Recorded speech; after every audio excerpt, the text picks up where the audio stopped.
Hi students, welcome back to our channel. അപ്പോൾ ഇന്നത്തെ വീഡിയോയിൽ നമ്മൾ ഡിസ്കസ് ചെയ്യുന്നത് +2 സേ എക്സാമിനേഷനെ കുറിച്ചാണ്. അതായത് 2024 കേട്ടോ. അപ്പോൾ നമ്മുടെ എക്സാം കഴിഞ്ഞു, നമ്മുടെ റിസൾട്ട് വന്നു അല്ലേ. അപ്പോൾ റിസൾട്ട് വന്നതിൽ കുറേ പേർക്കൊക്കെ എന്താണ് ചെറിയ വിഷമങ്ങളൊക്കെ ഉണ്ടായിട്ടുണ്ട് അല്ലേ. അതായത് D+ന് മുകളിലൊക്കെ വന്നവരെന്താണ് not eligible for higher studies എന്നായിരിക്കും കാണിക്കുന്നുണ്ടാവുക. അതായത് ഹയർ സ്റ്റഡീസിന് എലിജിബിൾ അല്ല എന്നുള്ളതാണ്. അപ്പോൾ അങ്ങനെയുള്ളവർക്കുള്ള ഒരു ചാൻസ് ആണ് നമ്മുടെ ഈ ഒരു സേ എക്സാം എന്ന് പറയുന്നത്. അപ്പോൾ നിങ്ങളുടെ ലാസ്റ്റ് ചാൻസ് ആണെന്ന് മനസ്സിലാക്കിക്കൊണ്ട് തന്നെ നിങ്ങൾ എന്ത് ചെയ്യുക, പ്രിപ്പയർ ചെയ്യുക അങ്ങനെയുള്ളവർ കേട്ടോ. അപ്പോൾ ആ ഉള്ള വിഷയം ഏതൊക്കെയാണോ D+ അല്ലെങ്കിൽ അതിന് മുകളിലുള്ളത് ആ വിഷയങ്ങൾ നന്നായിട്ട് പഠിച്ച് ഈ ഒരു എക്സാമിന് വേണ്ടി പ്രിപ്പയർ ചെയ്യാം. ഓക്കെ. അപ്പോൾ പല കാരണങ്ങൾ കൊണ്ട് നിങ്ങൾക്ക് എന്താണ് പബ്ലിക് എക്സാം നല്ല രീതിക്ക് എഴുതാൻ സാധിച്ചിട്ടുണ്ടാവില്ല. ആ ഒരു പ്രശ്നങ്ങളെല്ലാം മാറ്റി നിർത്തിക്കൊണ്ട് ഈ ഒരു എക്സാം നിങ്ങൾ നേരിടണം. ഓക്കെ. അപ്പോൾ അതിൻ്റെ ഡീറ്റെയിൽസ് ഒന്ന് പറയാം കേട്ടോ. ഓക്കെ. അപ്പോൾ നമ്മളെ ആപ്ലിക്കേഷൻ ഫോം അതുപോലെ +2ൻ്റെ മാർക്ക് ലിസ്റ്റ് പ്രിൻ്റ് ഔട്ടും ആണ് ഈ ഒരു ഇതിന് വേണ്ടത്. അതെന്താണ് ചെയ്യേണ്ടത്? നിങ്ങൾ പ്രിൻസിപ്പൾക്ക് എന്താണ് സബ്മിറ്റ് ചെയ്യാണ് ചെയ്യേണ്ടത്. അതായത് നിങ്ങൾ ഏത് സ്കൂളിലാണോ എക്സാം എഴുതിയത് ആ സ്കൂളിലെ പ്രിൻസിപ്പൾക്കാണ് സബ്മിറ്റ് ചെയ്യേണ്ടത് കേട്ടോ. അപ്പോൾ ഈ ഒരു ആപ്ലിക്കേഷൻ്റെ ഫോം അത് ഡൗൺലോഡ് ചെയ്യേണ്ട ലിങ്ക് ഡിസ്ക്രിപ്ഷനിൽ മാം കൊടുക്കുന്നുണ്ട്. ഓക്കെ. +2 മാർക്ക് ലിസ്റ്റ് നിങ്ങൾ പ്രിൻ്റ് ഔട്ട് എടുക്കുക, അതുമായിട്ട് എന്ത് ചെയ്യുക, പ്രിൻസിപ്പൾക്ക് സബ്മിറ്റ് ചെയ്യുക. ക്ലിയർ ആണോ? ഇതിൻ്റെ ലാസ്റ്റ് ഡേറ്റ് May 15th ആണ്. അതായത് നാളെയാണ് കേട്ടോ ലാസ്റ്റ് ഡേറ്റ് എന്ന് പറയുന്നത്. അപ്പോൾ എന്തായാലും നിങ്ങൾ പെട്ടെന്ന് തന്നെ ചെയ്യാത്തവരാണെങ്കിൽ ചെയ്യുക കേട്ടോ. അപ്പോൾ ഫീ എന്ന് പറയുന്നത് എങ്ങനെയാണ്? 150 രൂപയാണ്. ഓക്കെ. 150 രൂപയാണ് പെർ സബ്ജക്റ്റിനാണ്. അപ്പോൾ 2 വിഷയം ഉണ്ടെങ്കിൽ നിങ്ങൾക്ക് എന്താണ് 300 രൂപ അടയ്ക്കേണ്ടതായിട്ട് വരും. അതെന്താണ്? പ്രാക്ടിക്കൽ ഇല്ലാത്ത സബ്ജക്ട്സ്. ഇപ്പോൾ ഹ്യൂമാനിറ്റീസിൻ്റെ കാര്യം പറയുകയാണെങ്കിൽ പ്രാക്ടിക്കൽ ഇല്ല. അതുകൊണ്ട് തന്നെ എന്താണ് ഓൾമോസ്റ്റ് ഓൾ സബ്ജക്ട്സിനും എന്താണ് പ്രാക്ടിക്കൽ ഇല്ല. അതുകൊണ്ട് തന്നെ 150 റുപ്പീസേ വരുന്നുള്ളൂ. അതല്ല സയൻസ് സബ്ജക്ട്സ് ഒക്കെ ആണെങ്കിൽ നിങ്ങൾക്ക് എന്താണ് 175 റുപ്പീസ് വരുന്നുണ്ട്. കൊമേഴ്സിൽ പ്രാക്ടിക്കലുള്ള സബ്ജക്റ്റിന് 175 വരും കേട്ടോ. പ്രാക്ടിക്കൽ ഉള്ളതും പ്രാക്ടിക്കൽ ഇല്ലാത്തതും ഓക്കെ ആണല്ലോ. അപ്പോൾ ഇങ്ങനെ ഈ ഒരു ചാൻസ് നിങ്ങൾ എന്ത് ചെയ്യുക, മാക്സിമം യൂട്ടിലൈസ് ചെയ്യുക. നിങ്ങൾ ഇനി ഒരു ചാൻസ് ഇല്ല എന്ന് തന്നെ മനസ്സിലാക്കിക്കൊണ്ട് ഇനി എന്ത് ചെയ്യേണ്ടി വരും, നിങ്ങൾ ഇത് കിട്ടിയിട്ടില്ലെങ്കിൽ നിങ്ങൾ നെക്സ്റ്റ് ഇയർ വരെ വെയിറ്റ് ചെയ്യേണ്ടി വരും. നിങ്ങളുടെ 1 വർഷമാണ് അവിടെ പോകുന്നത് കേട്ടോ. ഓക്കെ. അപ്പോൾ അടുത്തൊരു കാര്യമാണ്, അടുത്തൊരു ചാൻസ്. അതായത് ഒരു C+ ഒക്കെ കിട്ടിയുള്ളൂ, പക്ഷെ അതിൽ നന്നായിട്ട് ഒന്നും കൂടെ എഴുതിയ കിട്ടുമെന്ന് പ്രതീക്ഷയുള്ളവർക്ക് എന്ത് ചെയ്യാൻ പറ്റും, ഒരു സബ്ജക്റ്റ് ഇമ്പ്രൂവ് ചെയ്യാം കേട്ടോ. അപ്പോൾ ആ ഒരു ഇമ്പ്രൂവ്മെന്റ് ചെയ്യേണ്ട ഫീസാണ് എത്ര, 500 രൂപ എന്ന് പറയുന്നത്. ഓക്കെ. അതിങ്ങനെ തന്നെ ചെയ്യേണ്ട കേട്ടോ.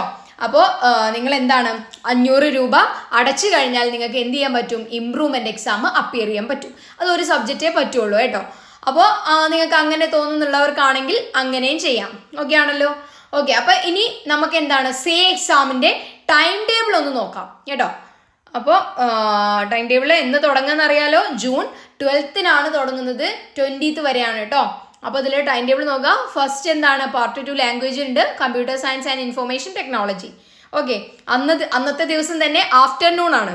ഓക്കെ. കെമിസ്ട്രി വരുന്നുണ്ട്, ഹിസ്റ്ററി വരുന്നുണ്ട്, ഇസ്ലാമിക് ഹിസ്റ്ററി ആൻഡ് കൾച്ചർ, അതുപോലെ തന്നെ ബിസിനസ് സ്റ്റഡീസ്, കമ്മ്യൂണിക്കേറ്റീവ് ഇംഗ്ലീഷ് അന്നത്തെ ദിവസം തന്നെ വരുന്നത്. 13 Part 1 ഇംഗ്ലീഷ് ആണ്. ഓക്കെ. അന്ന് തന്നെ ആഫ്റ്റർനൂണിൽ എന്താണ് geography, music, social work, geology, അതുപോലെ തന്നെ അക്കൗണ്ടൻസി ആണ് കേട്ടോ. പിന്നെ 14 ഫ്രൈഡേ ആണ് മാത്തമാറ്റിക്സ്, Part 3 ലാംഗ്വേജസ്, സാൻസ്ക്രിറ്റ്, ശാസ്ത്ര, അതുപോലെ തന്നെ സൈക്കോളജിയും വരുന്നുണ്ട്. ഓക്കെ. അന്നത്തെ ദിവസം 14-ാം തീയതി എന്താണ് ഉച്ചയ്ക്ക് ശേഷം എങ്ങനെയാ home science, Gandhian studies, philosophy, journalism, computer science, statistics. Okay. ഇനി വരുന്നത് എന്താണ് വെനസ്ഡേ ആണ്. ഫ്രൈഡേ കഴിഞ്ഞാൽ വെനസ്ഡേ ആണ് വരുന്നത്. അതായത് 19th ആണ് കേട്ടോ. ഫിസിക്സ്, സോഷ്യോളജി, ആന്ത്രോപോളജി ആണ്. ഓക്കെ. അന്നത്തെ ദിവസം തന്നെ ആഫ്റ്റർനൂൺ സെഷനിൽ എക്കണോമിക്സ്, ഇലക്ട്രോണിക് സിസ്റ്റവും ആണ് കേട്ടോ. ഓക്കെ. നെക്സ്റ്റ് ലാസ്റ്റ് ഡേ ആണ് 20th ആണ്, തേഴ്സ്ഡേ ആണ് വരുന്നത്. Biology, electronics, political science, Sanskrit, സാഹിത്യ, കമ്പ്യൂട്ടർ ആപ്ലിക്കേഷൻ, ഇംഗ്ലീഷ് ലിറ്ററേച്ചർ. അപ്പോൾ ഇതോട് കൂടിയിട്ട് നമ്മുടെ സേ എക്സാം 20ാം തീയതി കഴിയുകയാണ് കേട്ടോ.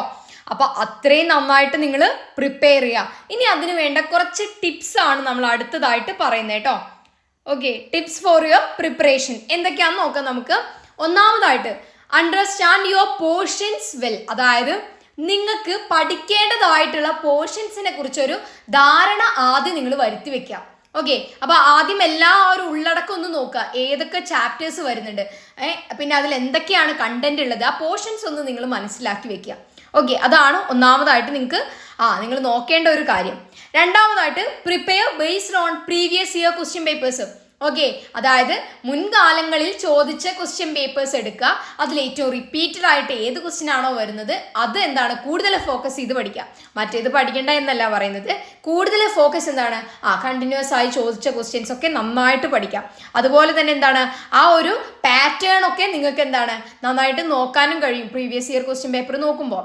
ഓക്കെ, ഒരു 5 വർഷം മുന്നേ മുതലുള്ള ഒരു ക്വസ്റ്റ്യൻ പേപ്പറിന്റെ പാറ്റേൺ നിങ്ങളൊന്ന് നോക്കി കഴിഞ്ഞാൽ തന്നെ നിങ്ങൾക്ക് അത്യാവശ്യം നല്ല മാർക്ക് സ്കോർ ചെയ്യാനായിട്ട് സാധിക്കും. ഓക്കെ, അടുത്തത് പറയുന്നത് prepare the answer writing format. പ്രത്യേകം ഉദ്ദേശിക്കുന്നത് ഹ്യൂമാനിറ്റീസുകാർ തന്നെയാണ്. അതായത് ആൻസർ എങ്ങനെ സ്ട്രക്ചർ ചെയ്ത് എഴുതണം എന്ന് അറിയാത്തവരാണ് പലരും. അപ്പൊ ആ ഒരു ഓരോ ചാപ്റ്റർ എടുക്കുക, അതിൽ നിന്ന് ഏറ്റവും ഇമ്പോർട്ടൻ്റ് ആയിട്ടുള്ള ടോപ്പിക് എടുക്കുക, അത് എങ്ങനെ ആൻസർ ചെയ്യണം. ഓക്കെ, അത് എന്നിട്ട് പഠിക്കുക. അപ്പൊ ഇങ്ങനെ നമ്മൾ പഠിക്കുമ്പോൾ ടൈമും ഒരുപാട് നമുക്ക് മാനേജ് ചെയ്യാനായിട്ട് സാധിക്കും. അപ്പൊ ഈ ഒരു ഫോർമാറ്റ് നിങ്ങൾ ഫോളോ ചെയ്യുക എന്നുള്ളതാണ്. അതുപോലെ തന്നെ നിങ്ങൾ എപ്പോഴും എന്താണ് ഡബിൾ പാസ് വേണം എന്നുള്ള രീതിക്ക് പഠിക്കുക കേട്ടോ. 24 മാർക്ക് കിട്ടാൻ ഒരു പ്രയാസവും ഇല്ല. ഈ ഒരു ഫോർമാറ്റൊക്കെ ഫോളോ ചെയ്താൽ തന്നെ നിങ്ങൾക്ക് എന്താണ് നല്ല മാർക്ക് സ്കോർ ചെയ്യാനായിട്ട് സാധിക്കും. ഓക്കെ, നെക്സ്റ്റ് എന്ന് പറയുന്നത് focus more on important topics or chapters. അതായത് വെയിറ്റേജ് കൂടുതലായിട്ട് നിൽക്കുന്ന ചാപ്റ്റേഴ്സ് നന്നായിട്ട് ഫോക്കസ് ചെയ്ത് പഠിക്കുക കേട്ടോ. നെക്സ്റ്റ് എന്ന് പറയുന്നത് പൊളിറ്റിക്കൽ സയൻസ്, സോഷ്യോളജി, ഹിസ്റ്ററി ഈ സബ്ജക്ട്സിന് ആരെങ്കിലും ഇംപ്രൂവ് ചെയ്യുന്നുണ്ടെങ്കിൽ അവർക്ക് ഈ ഒരു നമ്പറിലോട്ട് കോൺടാക്ട് ചെയ്യാം. മാം തന്നെയാണ്, ഞാൻ തന്നെയാണ് നിങ്ങൾക്ക് ക്ലാസ് എടുക്കുന്നുണ്ടാവുക. ക്ലാസ് എന്ന് പറയുന്നത് എങ്ങനെയാണ്, നിങ്ങൾക്ക് എല്ലാ PDF-ഉം അതായത് ഇതിനൊന്നും എന്താണ് നമുക്ക് ഇനി സെപ്പറേറ്റ് ആയിട്ട് ക്ലാസ് എടുത്ത് സമയം കളയേണ്ട ആവശ്യമില്ല. അതായത് PDF നിങ്ങൾക്ക് എന്താണ് ആൻസർ എങ്ങനെ എഴുതണം. അപ്പോൾ 1ാമത്തെ ചാപ്റ്റർ ആണെങ്കിൽ അതിൽ ഏറ്റവും ഇമ്പോർട്ടൻ്റ് ആയിട്ട് എക്സാം പോയിന്റ് ഓഫ് വ്യൂവിലാണ് നമ്മൾ ഇനി പഠിക്കുന്നത്. അതുകൊണ്ട് തന്നെ എക്സാമിന് എങ്ങനെയൊക്കെ ചോദിക്കും ആ ഒരു ക്വസ്റ്റ്യൻ മോഡലും അതുപോലെ അതിൻ്റെ ആൻസേഴ്സും ഇങ്ങനെയായിരിക്കും നിങ്ങൾക്ക് ഓരോ ചാപ്റ്റേഴ്സിൻ്റെയും PDF ലഭിക്കുന്നതായിരിക്കും. ചെറിയൊരു ഫീസേ ഉള്ളൂ, ചെറിയൊരു ഫീസും കൂടെ ഉണ്ടായിരിക്കും. അപ്പോൾ നിങ്ങൾക്ക് ആവശ്യമുള്ളവർക്ക് ഈ ഒരു നമ്പറിലോട്ട് കോൺടാക്ട് ചെയ്യാം. അതായത് ഹ്യൂമാനിറ്റീസുകാർ ഏറ്റവും കൂടുതൽ നേരിടുന്ന ഒരു ഇഷ്യൂ എന്ന് പറഞ്ഞാൽ ആൻസർ എങ്ങനെ എഴുതണം, എത്ര എഴുതണം, അതൊന്നും അറിയാത്ത ഒരു ഇഷ്യൂ ആണ്. അതാണ് ഏറ്റവും കൂടുതൽ മാർക്ക് കുറയാനുള്ള കാരണം. ഓക്കെ, ആ പോയിന്റ് ഒന്നും വരാത്തതാണ്. അപ്പോൾ ആ ഒരു പോയിന്റ്, ആ ഒരു ബുദ്ധിമുട്ടൊന്നും ഇല്ലാതെ നമ്മൾ എക്സാമിൽ തന്നെ അടിപൊളിയായിട്ട് മാർക്ക് സ്കോർ ചെയ്യും. ഓക്കെ, അങ്ങനെയുള്ളവർക്ക് എന്താണ് നമ്മൾ ഈ ഒരു നമ്പറിലേക്ക് കോൺടാക്ട് ചെയ്യാം. മാം തന്നെയാണ് നിങ്ങളെ ഈ ഒരു കാര്യങ്ങളെല്ലാം അയച്ചു തരുന്നത്. അവിടെ നിങ്ങൾക്ക് എല്ലാ സംശയവും ചോദിക്കാം. അപ്പോൾ 24/7 എന്ന് പറയുന്ന പോലെ എല്ലാ ടൈമിലും ഉണ്ടാകും. അപ്പോൾ നിങ്ങൾക്ക് എന്ത് അസിസ്റ്റൻസ് വേണമെങ്കിലും അവിടെ ചോദിക്കാം. ഓക്കെ, അപ്പോൾ ഓരോ ചാപ്റ്റേഴ്സിൻ്റെ PDF നിങ്ങൾക്ക് ഇട്ടുതരും. അതിലുള്ള എന്തെങ്കിലും ക്ലിയറൻസ് നിങ്ങൾക്ക് വരുത്താനുണ്ടെങ്കിൽ അപ്പോൾ അവിടെ തന്നെ ചോദിച്ച് സംശയങ്ങൾ ക്ലിയർ ചെയ്യാം. ഓക്കെ, വാട്സപ്പിലാണ് കേട്ടോ. ഓക്കെ, അപ്പോൾ നിങ്ങൾക്ക് വേണമെങ്കിൽ ഈ ഒരു നമ്പറിൽ കോൺടാക്ട് ചെയ്യാം കേട്ടോ. ഓക്കെ ആണല്ലോ. അപ്പോൾ ഇത്രയും കാര്യങ്ങളാണ് എക്സാമിന് മുന്നേ പറയാനുള്ളത് നിങ്ങളുടെ അടുത്ത് കേട്ടോ. ഓക്കെ ആണല്ലോ. അപ്പോൾ എല്ലാവരും നല്ല കുട്ടികളായിട്ട് ഇനി സമയം ഒന്നും വേസ്റ്റ് ചെയ്യാതെ പഠിക്കുക കേട്ടോ. അപ്പോൾ എന്തായാലും വീഡിയോ നിർത്തുകയാണ്. അടുത്തൊരു വീഡിയോ ആയിട്ട് എന്തായാലും വരുന്നതായിരിക്കും. അതുപോലെ തന്നെ നിങ്ങൾ ഒരു കാര്യം ഒന്ന് പറയുക, ഏറ്റവും കൂടുതൽ ഇഷ്യൂ ഉള്ള ഒരു സബ്ജക്റ്റ് അല്ലെങ്കിൽ ഏറ്റവും കൂടുതൽ ആളുകൾ പോയിട്ടുള്ള സബ്ജക്റ്റ്, നിങ്ങൾ ഓരോരുത്തരും പോയ സബ്ജക്റ്റ് തന്നെ മാർക്ക് ചെയ്താൽ മതി, അല്ലെങ്കിൽ ഒന്ന് എഴുതിയിട്ടാൽ മതി. അപ്പോൾ മനസ്സിലാവുക. ഓക്കെ, അപ്പോൾ ഏറ്റവും കൂടുതൽ എല്ലാവർക്കും പോയത് ഏതാ എന്നുള്ളത് മനസ്സിലാക്കാൻ വേണ്ടിയിട്ടാണ്. ജസ്റ്റ് എല്ലാവരും ഒന്ന് പോയ വിഷയങ്ങളൊന്ന് കമൻറ്റ് ചെയ്യാം കേട്ടോ. Okay, thank